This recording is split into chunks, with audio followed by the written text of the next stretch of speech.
சுதேசி மித்ர நேயர்களுக்கு வணக்கம். நான் வெங்கடேஷ் ராமராஜ், காங்கிரஸ் கட்சியிலேருந்து.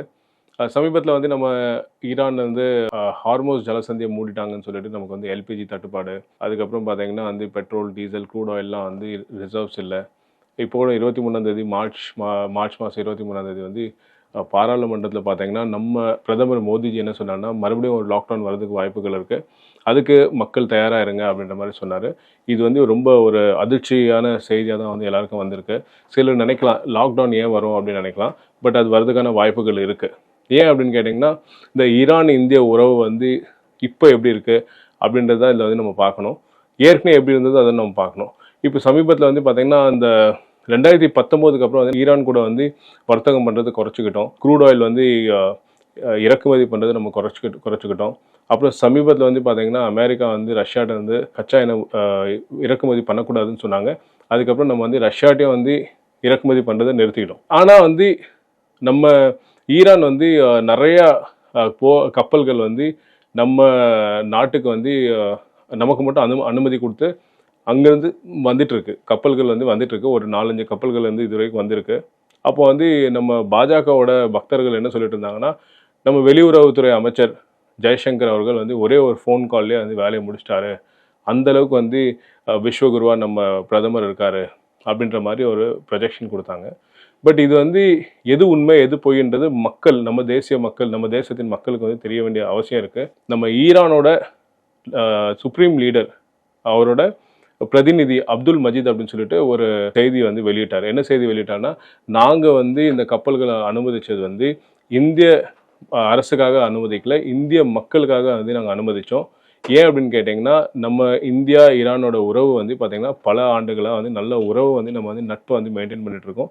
அந்த ஒரு காரணத்துக்காக நாங்கள் இந்திய மக்கள் வந்து எங்கள் கூட வந்து துணையாக நிற்கிறதுனால இந்திய மக்கள் பாதிக்கப்படக்கூடாது அப்படின்னு சொல்லிட்டு தான் வந்து நாங்கள் வந்து கப்பல்களை வந்து அனுமதிக்கிறோம் அப்படின்னு சொல்லி தெளிவாக சொல்லியிருந்தார். அப்போ எந்த மாதிரி உறவு இந்தியா ஈரானுக்கு இருந்தது, இந்த பாஜக அரசு 2014 வரதுக்கு முன்னாடி எந்த மாதிரி உறவு இருந்தது அப்படின்றத நம்ம பார்க்க போகிறோம். 1947 வந்து இந்தியா சுதந்திரம் அடைஞ்சது.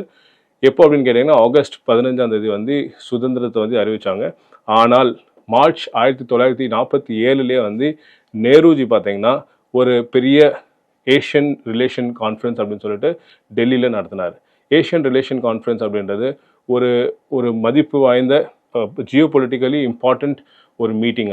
அந்த மீட்டிங்கில் என்ன நடந்தது அப்படின்னா, 28 நாடுகள் ஆசியாவிலேருந்து சேர்ந்து ஒரு 28 நாடுகள் வந்து வந்தாங்க.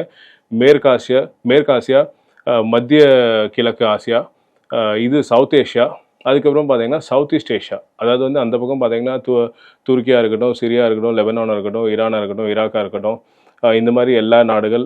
அதே மாதிரி பார்த்தீங்கன்னா சவுத் ஏஷியன் கண்ட்ரிஸ் பார்த்தீங்கன்னா இந்தியா, பர்மா, இது நம்ம ஸ்ரீலங்கா, இந்த பக்கம் பாகிஸ்தான், பங்களாதேஷ், டிபெட், நேபாள், அது மாதிரி ஈஸ்ட் ஏஷியன் கண்ட்ரிஸ் பார்த்தீங்கன்னா லாவோஸ், தாய்லாந்து, பர்மா, இது நம்ம மலேசியா, சிங்கப்பூர், அதே மாதிரி இந்த பக்கம் எல்லா நாடுகள் கிட்டத்தட்ட வந்து இந்தோனேஷியா அப்படின்னு சொல்லிட்டு ஒரு 28 நாடுகள் வந்து இந்த மாநாட்டில் கலந்துட்டாங்க. இந்த மாநாட்டோட சிறப்பு அம்சம் என்ன அப்படின்னு கேட்டிங்கன்னா, அந்த காலத்தில் நம்ம வெள்ளையர்கள் வந்து நம்மளை வந்து அடிமையாக வச்சுட்டு இருக்கும்போது, வெள்ளையர்கள் இங்கே ஆண்டுட்டு இருக்கும்போது இந்த நாடுகளில் நம்ம வந்து எந்த வர்த்தகம் பண்ணிக்கிட்டாலும், எந்த தகவல் பரிமாற்றம் பண்ணிக்கிட்டாலும், இது வந்து லண்டன் வழியாவோ இல்லை ஹேக், நெதர்லாண்ட்ஸில் வந்து ஒரு இடம் இருக்குது ஹேக், இந்த 2 பகுதி வழியாக தான் வந்து ரூட்டாகி வரும். அப்போ ஒரு போஸ்டல் லைனாக இருக்கட்டும், ஒரு தகவல் பரிமாற்றம் பண்ணணும், நீங்கள் வந்து ஒரு வர்த்தக ஒப்பந்தம் பண்ணிக்கணும், இல்லை நீங்கள் வந்து ஒரு பரிவர்த்தனை பண்ணிக்கணும்னு சொன்னீங்கன்னா, நீங்கள் வந்து அவங்களோட கரன்சியில் தான் பண்ணிக்க முடியுமே தவிர இந்திய கரன்சியில் பண்ணிக்க முடியாது. எதுவுமே நீங்கள் பண்ணணும்னு சொன்னால் ஒரு சுயசார்போட நம்ம எதுவுமே பண்ண முடியாது.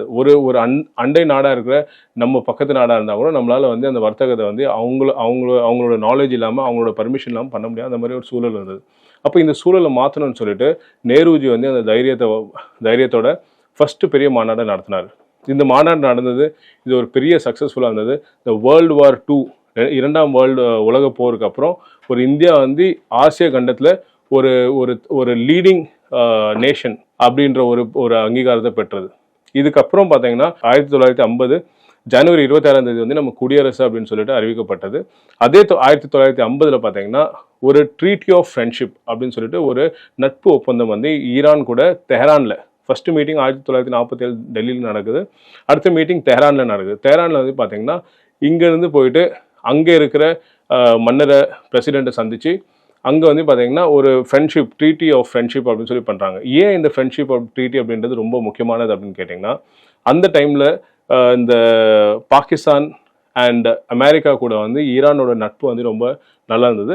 ரஷ்யாவோட நட்பு வந்து இவங்க கூட வந்து அவ்வளோ நல்லா இல்லை. நம்மளை வந்து பாகிஸ்தான் எதிரியாக பார்த்துட்டு இருக்க தருவாயில் நம்ம வந்து போயிட்டு ஈரான் கூட ஒரு நட்பை வந்து உருவாக்கணும். என்ன நட்பு அப்படின்னு கேட்டிங்கன்னா, ஒரு நிலையான அமைதி, அது இல்லாமல் வந்து மாறாத நட்பு அப்படின்னு சொல்லிட்டு அந்த கான்செப்டில் வந்து இந்த ஒப்பந்தத்தை பண்ணிக்கிட்டோம். இந்த ஒப்பந்தத்தின்படி என்னென்னா, நம்ம வந்து நாடுகள் ரெண்டுமே வந்து இறையாண்மை உள்ள நாடுகள். நம்ம வந்து ஒருத்தரோட பவுண்டரியை வந்து எல்லைகளை வந்து வரவே அமைச்சிட்டு நம்ம அந்த எல்லைகளுக்குள்ளே வந்து நம்மளோட சட்டத்தை ஏற்றிக்கலாம், நம்ம மக்களுக்கு நம்ம பாதுகாப்பு கொடுத்துக்கலாம். நம்ம ஒருபோதும் வந்து நம்ம 2 பேருமே வந்து போர் சேர்ந்துக்க மாட்டோம், சண்டை போட்டுக்க மாட்டோம், ஒருத்தருக்கு தாக்கிக்க மாட்டோம் அப்படின்னு சொல்லிட்டு ஒரு ஒப்பந்தத்தை போட்டுக்கிட்டோம். அதுக்கப்புறம் பார்த்தீங்கன்னா அதுக்கு முன்னாடி ஃபாரின் இதில் மினிஸ்ட்ரிஸ் இருக்காது, எம்பசிஸ் இருக்காது. அப்போ நம்ம என்ன பண்ணோம்னா வந்து நீங்கள் வந்து இங்கே உங்களோட எம்பசிஸை செட் பண்ணிக்கோங்க, நாங்கள் எங்கள் எம்பசியை அங்கே செட் பண்ணிக்கிறோம் அப்படின்னு சொல்லிட்டு நம்ம வந்து ஒப்பந்தம் போட்டுக்கிட்டோம். கலாச்சாரம், அது இல்லாமல் வந்து கலைகள், நம்ம ஒருத்தருக்கு கலாச்சாரம், கலைகள், மொழிகள் இதை வந்து நம்ம பரிமாறிக்கலாம், அது போட்டிருந்தோம். இது மாதிரி நிறையா விஷயங்கள். அதுக்கப்புறம் பார்த்தீங்கன்னா ஏதாவது வந்து ஒரு குற்றங்கள் வந்து உங்கள் நாட்டில் வந்து நடக்குது, எங்கள் நாட்டில் நடந்த குற்றத்தை பண்ணிவிட்டு ஒருத்தர் வந்து உங்கள் நாட்டில் வந்து ஒளிஞ்சிக்கிட்டானா நீங்கள் வந்து அவனை வந்து நாடு கடத்துறதுக்கு எங்கள் கூட வந்து ஒப்பந்தம் போட்டுக்கணும் அப்படின்னு சொல்லிட்டு ஒரு அரசியல் அமைப்பு மாதிரி. அதாவது எப்படின்னு நம்ம இந்தியாவுக்கு ஒரு அரசியல் அமைப்பு இருக்கோ அதே மாதிரி ஒரு அரசியல் அமைப்பு தான் வந்து அந்த ஒப்பந்தம். அது மாதிரி உருவாக்குனதுக்கப்புறம் ஒரு நல்ல நட்பு வந்து நமக்கு ரொம்ப நாளுக்கு இது வந்து தொடர்ந்துச்சு. என்ன நடந்துச்சு அப்படின்னு கேட்டிங்கன்னா, சிரியா அண்ட் ஈஜிப்ட் இது ரெண்டுமே பார்த்தீங்கன்னா இந்த நாடுகள் வந்து இஸ்ரேல் மேலே ஒரு பெரிய தாக்குதல் பண்ணுறாங்க.